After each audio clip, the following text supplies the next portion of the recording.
علیکم به مردم غریب، مردم خیرخواه. همه شما میندارم که در این وضعیت مرا توقع نمونده و دستگیری کردین و فرزند ما در کمک رسون بسیم. مبلغی که برای جراحی ما جمع شده است ناکافی است.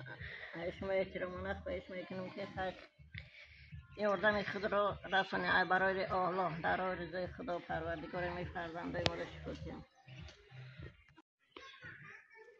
اکو ایرانی روز تا روز حالم بد شده بکنن التماس کمک کنن از روی الله کمک کنن.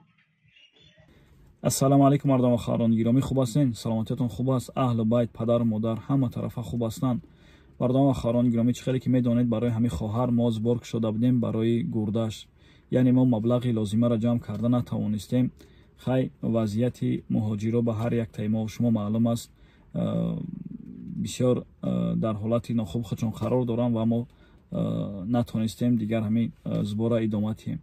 مردم و خواهران که کمک کردن، دستگیری کردن همین خواهر الله برکت آمده، ما خصوصا مردم مهاجر در خیلی تشکری خود را بیان میکنیم که همه وقت دستگیری و کمک میکنن. الله برکت آمده کی چی قدر تانیست 10 روبل 20 روبل 100 روبل قدرت به توانایی و انشاءالله که اجر پاداش میگیرن. الله برکت آمده. چه خیلی که دیدین ویدیو را تشکری خودشون بیان کردستن. الله از هر یک تشما راضی باشد. در حق بنده دعا گو باشین. سلام علیکم. تاج مسلم بچم رحمت کلام نداری خود را بیان میکنن که ما را دستگیری کردن کمک خود شما رسانده. اما کل سبب شدن که همین مردم اول فرزند مرا دید و یاری خودشون رساندن. هزار رحمت به همین تاج مسلم به قدمی که خیر کرده به همه خداوند هزار رحمت کلام خدا برکتشون که پروردگار خداوند نگهبانشان شود در جایی که باشم درد غم ندارم. آمین. اکبر خدا نگهبان. جان در کارتاتون چند سومون جمع شدگی؟ 348,000 روبلی رسید جمع شدگی های. در کارت سبربانکتون ها؟ بانک رسیدم.